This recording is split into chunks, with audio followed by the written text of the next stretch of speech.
डर धीरे धीरे पास आता है। राघव ने सोचा, अरे कोई गार्ड होगा, मजाक कर रहा होगा। पर तभी उसने देखा कि फ्लोर पर खून की बूंदें टपक रही हैं, जैसे किसी को घसीटा गया हो। वो कैमरे के फ्लैश के साथ आगे बढ़ा। हर फ्लैश में खून के निशान और गहरे हो जाते हैं। अगले फ्लैश में दीवार पर लिखा दिखा, वो अभी यही है।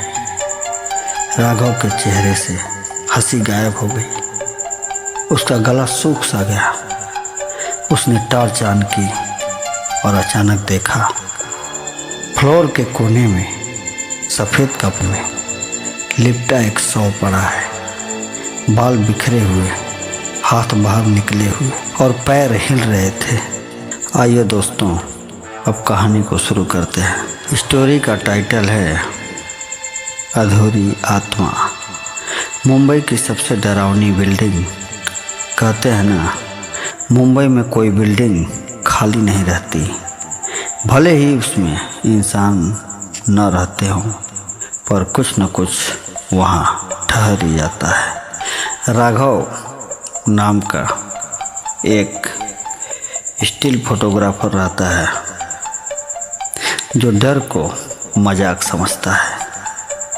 उसका नया एक प्रोजेक्ट था, एक खाली बंद पड़ी बिल्डिंग की नाइट फोटोग्राफी करना।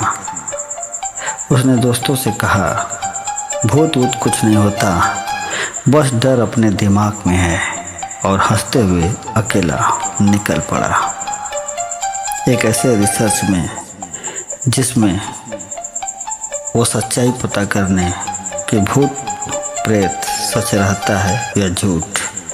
अब उस बिल्डिंग की सच्चाई जानने के लिए 13वें मंजिल पे वो निकल पड़ता है। रात के 10 बजते हैं। बारिश के बाद की गीली सड़क, बिल्डिंग के गेट पर टूटा हुआ ताला और अंदर का घनघोर अंधेरा।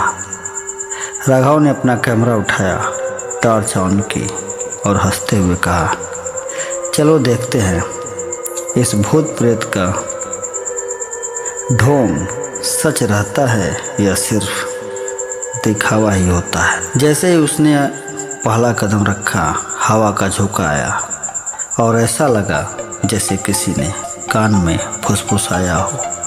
रुक जा, राघव मुस्कुराया और मजाक में लेते हुए अपने कैमरे से कहता है, वाह, बैकग्राउंड साउंड इफेक्ट तो काफ़ी सही है। और इस बात को नज़रअंदाज करते हुए हंसते हुए आगे निकल गया, क्योंकि एडिक्ट था और डरता नहीं था। खाली मंजिल और अदृश्य कदमों की आहट जब कुछ दूरी पे चलता है। बिल्डिंग के अंदर टूटी हुई सीढ़ियाँ, गिरी हुई पंखे की पत्तियाँ, दीवारों पर अजीब काले निशान। 13वीं मंजिल पर पहुंचकर उसने पहला शॉट लिया। फ्लैश उसके कैमरे की चमकी। फ्लैश खत्म होते ही लगा जैसे सामने कोई खड़ा था, पर कैमरा चेक करने पर फोटो में सिर्फ एक लंबी काली परछाई थी।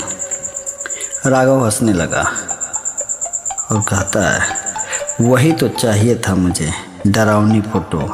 पर अगले ही पल पीछे से किसी के पैरों की आहट सुनाई दी और वह पलटा। जब देखा तो वहाँ पर कोई नहीं था, बस धूल उड़ रही थी और हल्की सी धूप बत्ती की गंध पूरे फ्लोर पर फैल गई थी। डर धीरे धीरे पास आता है। राघव ने सोचा, अरे कोई गार्ड होगा, मजाक कर रहा होगा। पर तभी उसने देखा कि फ्लोर पर खून की बूंदें टपक रही हैं, जैसे किसी को घसीटा गया हो। वो कैमरे के फ्लैश के साथ आगे बढ़ा। हर फ्लैश में खून के निशान और गहरे हो जाते। अगली फ्लैश में दीवार पर लिखा दिखा, वो अभी यही है। राघव के चेहरे से हंसी गायब हो गई। उसका गला सूख गया। उसने टॉर्च को ऑन की और अचानक देखा फ्लोर के कोने में सफेद कपड़े में लिपटा एक शव पड़ा है। बाल बिखरे हुए, हाथ बाहर निकले हुए और पैर हिल रहे थे। राघव पीछे हटने लगा, तभी दरवाजे अपने आप बंद हो गए। लाइट्स फटाफट झपकने लगी और अचानक शव उठकर बैठ गया। चेहरा धीरे धीरे उसकी ओर मुड़ने लगा। खून से सना चेहरा, आंखें बिना पलक के और मुंह से सिर्फ एक आवाज, क्यों आए।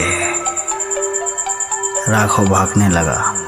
हर फ्लोर पर दरवाजे अपने आप खुलने लगे और हर दरवाजे से किसी का साया बाहर आता और वापस अंधेरे में गायब हो जाता, जैसे पूरी बिल्डिंग उसके पीछे दौड़ रही हो। ग्राउंड के फ्लोर पर पहुंचते उसने बाहर भागने के लिए गेट पकड़ा, पर गेट जंग लगकर बंद हो गया। राघव ने पीछे देखा। पूरी 13वीं मंजिल का साया सीढ़ियों से उतर रहा था। एक नहीं, कई परछाइयां और सबसे आगे वही सफ़ेद कपड़े वाली औरत। राघव ने कैमरा उठाया और फ्लैश मारा और अगले ही पल पूरी स्क्रीन ब्लैक हो गई। अगली सुबह सिक्योरिटी गार्ड को बस कैमरा मिला। उसमें आखिरी फोटो राघव की थी, पर उसमें उसकी आंखें पूरी सफ़ेद थी, जैसे वो भी अब 13वीं मंजिल का हिस्सा बन चुका है। दोस्तों, उस रात के बाद से 13वीं मंजिल पर कोई नहीं गया, पर जो भी जाता है वो अपने साथ कुछ न कुछ छोड़ आता है। कभी कभी चीख और कभी अपनी जान। तो अगली बार जब आप किसी खाली बिल्डिंग में जाएं और धूप बत्ती की गंध आए तो समझ लीजिए कोई आपको देख रहा है। यह एक कल्पना है, लेकिन ऐसी गलतियां आप बिल्कुल ना करें। आपको अवेयर रहना है। किसी की बातों को सुनकर समझने की कोशिश करिए, अन्यथा कभी कभी बड़ी बड़ी घटनाएं अपने आप हो जाती हैं। दोस्तों, अगर मेरा यह हॉरर कॉन्सेप्ट पसंद आया हो तो लाइक, शेयर, सब्सक्राइब कर देना। मिलते हैं दोस्तों, तब तक के लिए जय हिंद, जय भारत।